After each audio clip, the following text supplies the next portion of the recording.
Buenos días, tardes o noches. Provecho a aquel que esté comiendo. ¿Cómo están, honguitos? Hoy vamos a hablar del infierno de Dante Alighieri.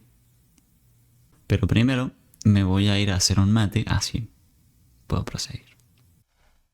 Ahí estamos. Ahora que yo ya tengo mi mate, podemos proseguir. El infierno de Dante Alighieri es la primera de las tres cánticas de la Divina Comedia. Su estructura doctrinal hace un uso constante del número 3. Los condenados están repartidos en tres categorías, cada una localizada en una sección decreciente de la cavidad subterránea. El orden de las penas depende de la ética nicomaquea. Para extender un poco el concepto de la ética nicomaquea, es el nombre dado a la obra más conocida de Aristóteles sobre ética. El tema principal de esta obra es una cuestión socrática sobre cómo deben vivir los hombres. A este modo de vida lo denominó eudaimonia, el cual se basa en la contemplación teórica de los temas nobles como la ciencia, la filosofía. Aristóteles sostuvo lo que hoy se llama ética de las virtudes, siendo las virtudes más importantes del alma, principalmente las que se refieren a la parte racional del hombre. Además, la ética de Aristóteles es una cuestión más práctica que teórica, basada en el hábito y la costumbre, lo que quiere decir que no se trata solo de una contemplación de un buen vivir, sino también crear un buen vivir. Ahora sí, retomemos. En el orden de las penas también prefigura una jerarquía del mal, basada en el uso de la razón. La elección de las penas, según la ley del contrapaso, esto quiere decir que la condena es adecuada al estilo de vida que tenía la persona condenada. En este sentido, los pecadores más cercanos a Dios y la luz, es decir, quienes están en los primeros círculos, son los más incontinentes, que incluyen a los lujuriosos, los glotones, los avaros y los iracundos. Luego de esto están los violentos, que fueron cegados por la pasión. Los últimos, ubicados en las malas bolsas, si bien a un nivel mayor de inteligencia que los primeros, son aquellos fraudulentos y traidores, quienes realizaron el mal de forma consciente. Entre los traidores existen 4 categorías. A Caina van los traidores a la familia, a Antenora van los traidores a la patria, a Ptolomea van los traidores a los benefactores, y a Giudica los traidores a los benefactores y a Dios. Todos los pecadores sienten la separación de Dios como el mayor castigo, y cuanto mayor sea el pecado, menos es el espacio en el que habitan las almas. El infierno tiene una estructura de 9 más 1 pisos. Esto es debido a que cuenta con un vestíbulo de diferente naturaleza que los otros 9 círculos, de los cuales está separado por el Aqueronte. Empecemos por el vestíbulo del infierno. El poema comienza el día antes del Viernes Santo, en el año 1300. Dante tiene 35 años y se encuentra a la mitad de su vida, mitad de la expectativa de 70 años de la Biblia. El poeta se encuentra perdido en una selva oscura en la cual se aparecen 3 bestias: un león, una pantera y una loba. Estas bestias no pueden ser evadidas, ya que son una alegoría de la soberbia, la lujuria y las codicias, 3 pecados capitales. Consciente de que él mismo se está haciendo daño y de que está cayendo en un profundo lugar donde el sol calla, es rescatado por el poeta romano Virgilio. Posterior a esto, ambos comienzan su viaje por el mundo de ultratumba. Dante atraviesa las puertas del infierno, la cual contiene un texto que dice: «Es por mí que se va a la ciudad del llanto, es por mí que se va al dolor eterno. Y el lugar donde sufre la raza condenada, yo fui creado por el poder divino, la suprema sabiduría y el primer amor. Y no hubo nada que existiera antes que yo. Abandona la esperanza si entras aquí». Antes de atravesar por completo el infierno, Dante y su guía ven a aquellos que nunca se comprometieron, las almas que jamás hicieron algo bueno, pero jamás hicieron algo malo. Con ellos están los exiliados, quienes no formaron parte de la rebelión de los ángeles. Estas almas no están ni en el infierno ni fuera de este, pero recién en las orillas del Aqueronte.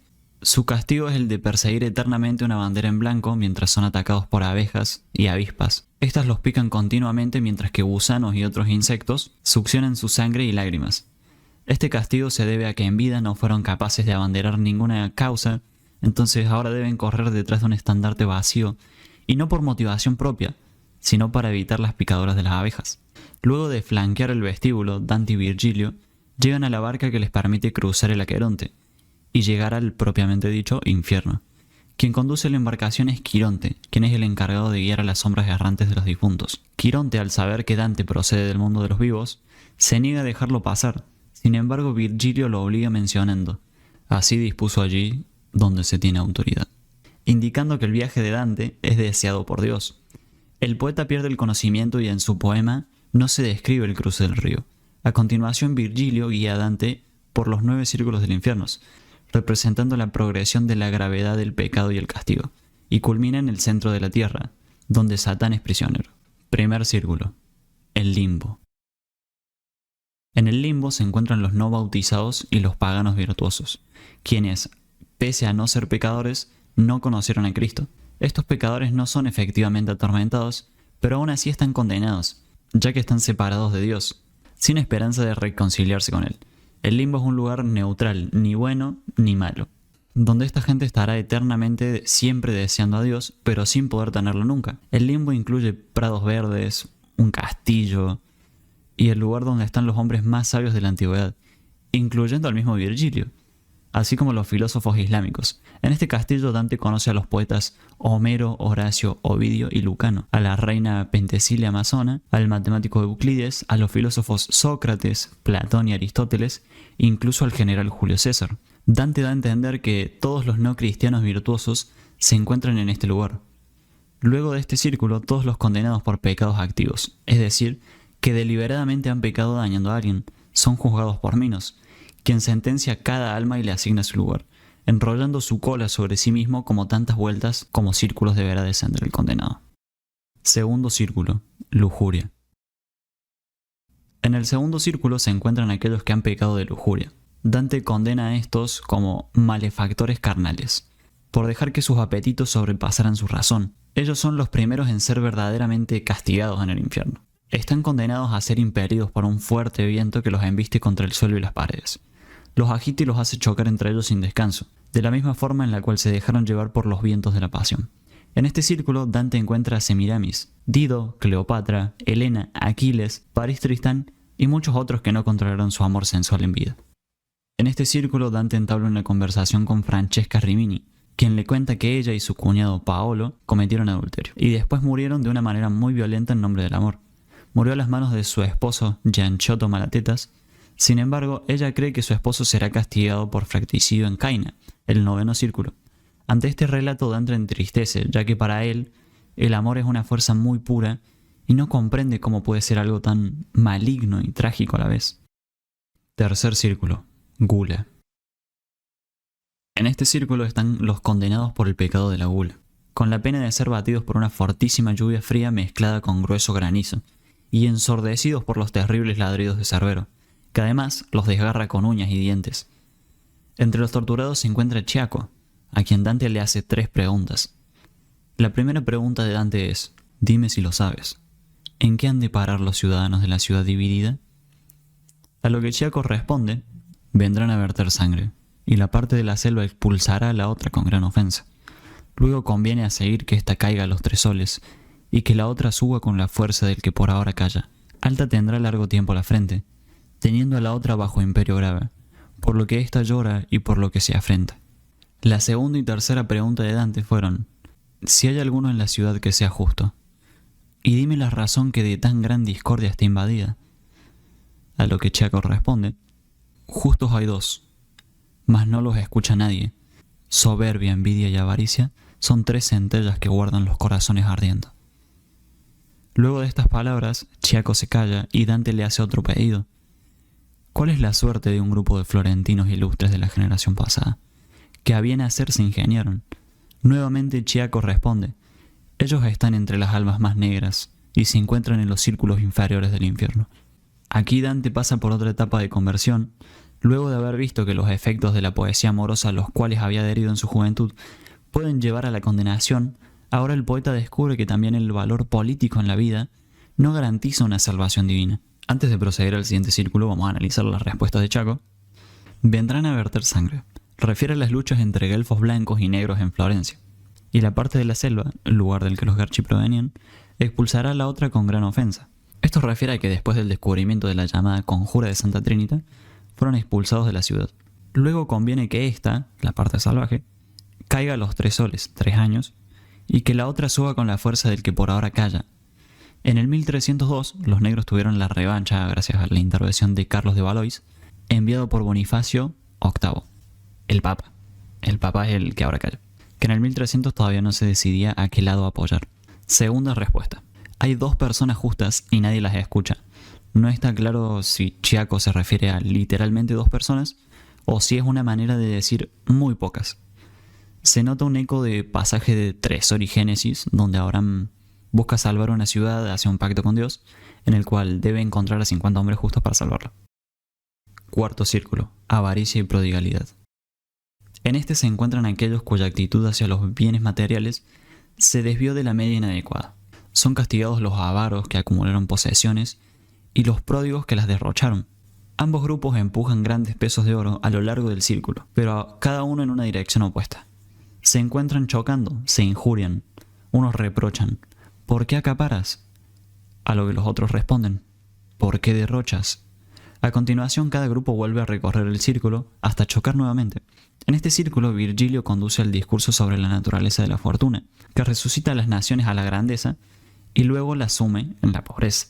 Cómo ella cambia esos productos vacíos de nación a nación, clan a clan, expresión llena de lo que de otro modo sería una brecha al poema, ya que en ambos grupos están tan absortos en su actividad que Virgilio le dice a Dante que sería inútil intentar hablar con ellos. De hecho, ya perdieron su individualidad y se convierten en irreconocibles. El guardián de este círculo es Plutón, el rey del Averno. Quinto círculo, ira y pereza. Este círculo es el último en el cual se encuentran pecadores castigados por su incontinencia.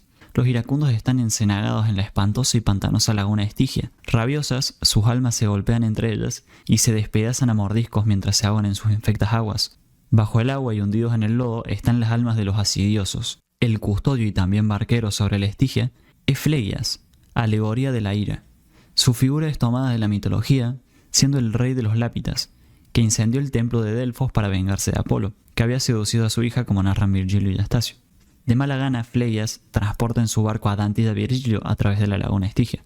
En el camino un condenado les habla: Filipo Argenti, guelpo negro de una prominente familia, que en vida atropellaba en su carroza a cualquiera que se cruzase en su camino. Este, ofendido por la reacción de Dante, intenta sumergirlo en las aguas, pero Virgilio rápidamente lo empuja, devolviéndolo a las infectas aguas. Luego de esto Dante responde: con el llorar y con el luto quédate, espíritu maldito.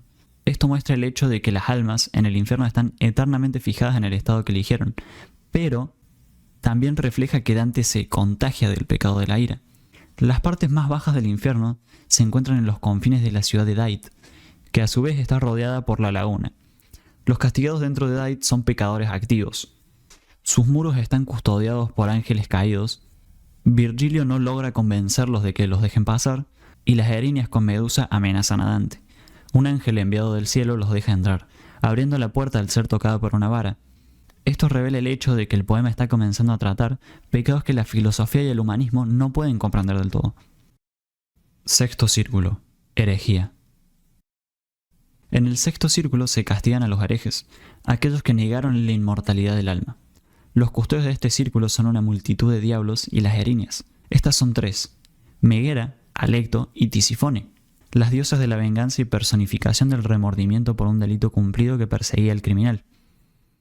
Aquí son torturados en sepulcros en llamas. La idea probablemente esté tomada de la pena en la cual estaban castigados los herejes en los tribunales terrenales, es decir, la hoguera, en cuanto el fuego era considerado símbolo de purificación y correspondía a la luz que ellos pretendían expandir en sus doctrinas. En el infierno, los seguidores de cada secta están juntos, en contraste a la discordia y la división que en cambio llevaron a la iglesia, mientras que el sepulcro alude a la negación de la inmortalidad del alma. Séptimo círculo, violencia. El séptimo círculo se accede a partir de los restos de una grieta provocada por el terremoto que sacudió la tierra en la muerte de Cristo. Esta marca una diferencia respecto a la parte superior. De hecho, de los últimos tres círculos son culpables de haber puesto malicia en sus acciones. El custodio de este círculo es el Minotauro, representante de la loca bestialidad y de la violencia que equipara a los hombres con las bestias. Aquí son castigados los violentos, divididos en tres grandes giros. Primer giro. En este se encuentran los violentos contra el prójimo, es decir, los homicidas, los criminales, los tiranos, los violadores y los bandidos se encuentran inmersos en el flegetonte, un río de sangre hirviente que simboliza la que derramaron en su vida, y son atormentados por centauros con arcos, quienes representan a la violencia y la fuerza bestial. Los condenados están inmersos en proporciones distintas en base a la gravedad de la culpa, y son atravesados por flechas e intentan salir más de lo establecido. Algunos ilustres que se encontraban en el primer giro son Atila el Huno, Alejandro de Feres, Sexto Pompeyo, Guido Montfort, Rinieri da Corneto y Pirro Neoptólemo. Segundo giro. En este giro se encuentran los violentos contra sí mismos, divididos en dos categorías. Los suicidas transformados en árboles por haber querido voluntariamente renunciar a su naturaleza humana y de hecho nunca podrán recuperarla. El día del juicio final, cuando los condenados y los benditos tomen sus cuerpos para sufrir y gozar al máximo, los suicidas se limitarán a colgar a las ramas del propio árbol el cuerpo recuperado. Además son castigados por las arpías. El segundo grupo es el de los derrochadores, quienes en vida destruyeron y desgarraron su sustancia patrimonial. Aquí son desgarrados por lebreles famélicos. Estos son distintos de los del cuarto círculo, ya que no solo tuvieron mesura a la hora de gestionar, sino que también tenían objetivos destructivos. Aquí son víctimas de una casa infernal. Tercer giro. En el tercer giro se encuentran los violentos contra Dios, la naturaleza y el arte. Son de hecho divididos por tres grupos. Los blasfemos yacen inmóviles sobre la arena ardiente y bajo una incesante lluvia de fuego. Los sodomitas, en cambio, corren incesantemente bajo el fuego. Y finalmente, los usureros están sentados en la lluvia de fuego. En este giro no existe un guardia. El contrapaso una vez más se refiere a las sanciones impuestas en la Edad Media, a los crímenes contra los dioses, la hoguera en el caso de los sodomitas. Los usureros resultan irreconocibles a los ojos de Dante, que los identifica solo por sus escudos familiares, el cual llevan colgado como una cadena de la sociedad a la que pertenecen. También los avaros y pródigos son irreconocibles, connotándolos como ciegos por el amor a los bienes terrenales, que al alejarlos de los bienes celestiales distorsionan la naturaleza humana. Octavo círculo. Fraude. En este círculo se castiga a los pecadores que usaron la malicia de un modo fraudulento contra los que no son de confianza. Tiene una forma muy peculiar que Dante describe con cuidado. Está ubicado en un profundo foso, en el medio del cual hay un pozo. Entre el banco y los pozos se excavan 10 zanjas, inmensas, conectadas por un acantilado rocoso que actúa como puente. Estas zanjas son las 10 fosas del octavo círculo, llamadas colectivamente Malvolge, término acuñado por Dante como los nombres de los demonios que guardan algunos hoyos, como los malebranches de la quinta. El custodio de Malvolge es Gerión, símbolo del fraude. Según las palabras del poeta, tiene cara de hombre justo, pero el cuerpo de una serpiente, una cola bifurcada y una piel multicolor. Primera fosa. En esta se castiga a los proxenetas y seductores, aquellos que seducen en nombre de los demás y por cuenta propia. Se dividen en dos formaciones que recorren la fosa. Golpeados por latigazos de cornudos demonios, los pecadores están desnudos a causa de las fechorías de su vida. Segunda fosa. En esta son castigados los aduladores, que se encuentran en excrementos humanos, digno contrapaso para la obscenidad moral de sus pecados. Tercera fosa. En esta son castigados los simoníacos, que hicieron mercimonio de los bienes espirituales y sobre todo oficios eclesiásticos. Se encuentran del revés en los agujeros de los que solo aparecen los pies, rodeados por las llamas. Ellos son tan grandes en bolsas que en vida llenaron de dinero, convirtiendo sus funciones en favor de los bienes puramente terrenales y no divinos. La llama que lame sus pies se refiere a la llama del Espíritu Santo, que cayó sobre la cabeza de los apóstoles y de María. Cuarta fosa. En esta se castiga a los adivinos y a los magos, quienes caminan con la cara distorsionada hacia atrás, en contraste con el pretexto de ver el futuro. Mediante la arrogancia y el engaño de las personas, se proclamaban tener facultades reservadas exclusivamente a Dios. Quinta fosa. Esta fosa está compuesta por un lago de brea hirviente, en el cual están inmersos los malversadores, aquellos que tomaron provecho ilícito de sus cargos públicos. Para cuidar esta fosa hay un grupo de diablos llamados los Malebranche, que castigan con sus ganchos a los condenados que intentan salir de la brea. Los diablos se burlan del condenado. La inmersión en la brea alude a la vida que tuvieron, mientras que la sustancia será justificada por su viscosidad.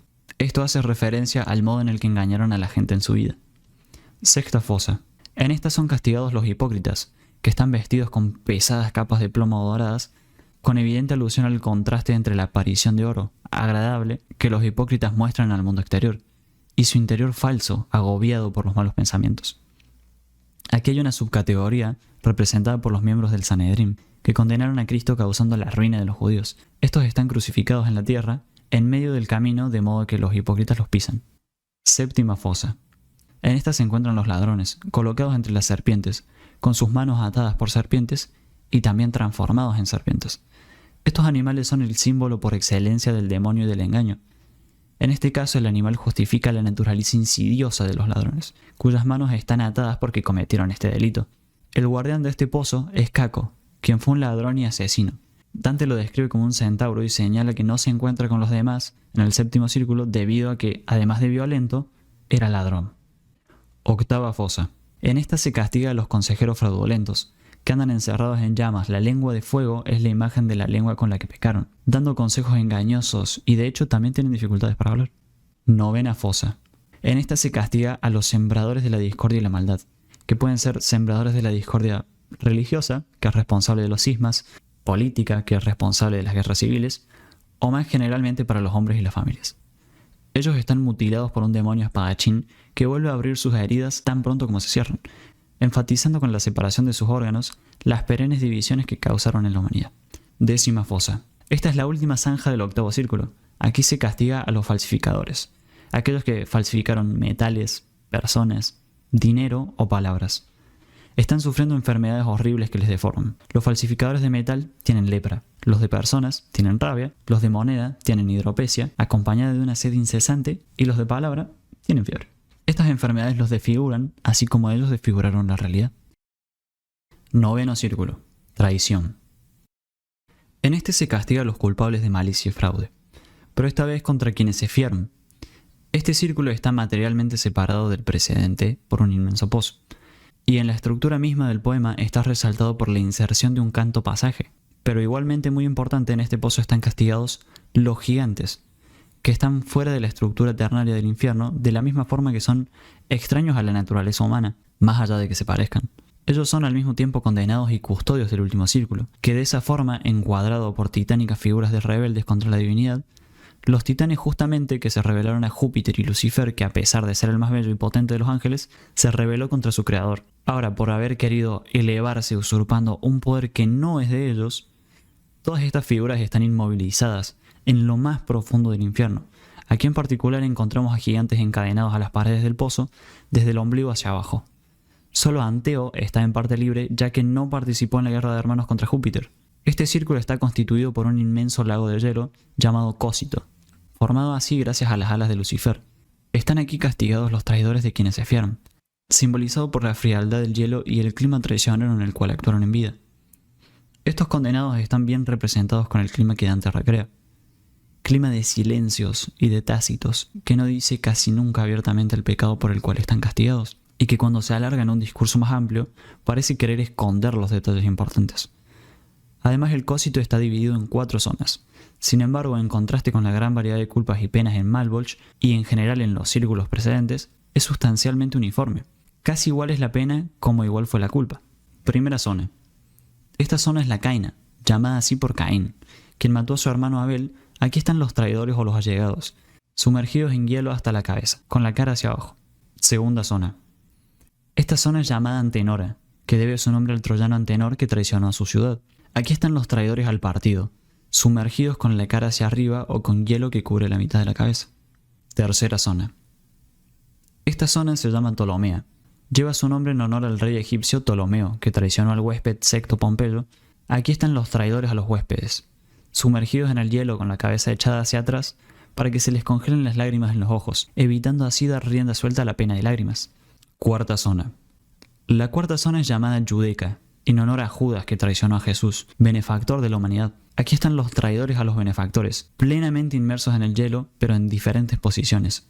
Algunas están yacentes, otras erectas, cabeza hacia abajo, de pie como un arco, el pie en el rostro. Estas posiciones significan cosas diferentes. Los que yacen traicionaron a sus pares. Aquellos con la cabeza hacia arriba han traicionado a sus superiores y a los que tienen los pies hacia arriba a sus inferiores. Mientras que los que están con los pies doblados habrían traicionado a ambos. En lo más profundo del infierno, castigados por el mismísimo Lucifer, el primer gran traidor, están los traidores a las más altas instituciones creadas bajo la voluntad de Dios.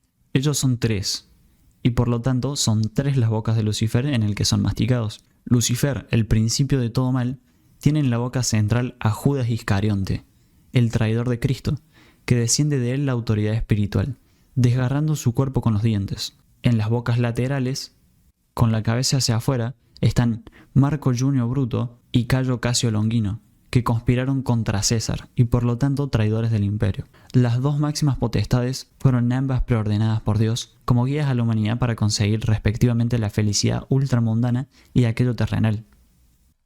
Bueno, guitos, hasta acá el video de hoy. Este fue el video de los 9 infiernos de Dante, espero que les haya gustado y bueno, recuerden, si quieren suscribirse, darle me gusta, todo ayuda a que el canal crezca. Sin más que agregar, un saludo.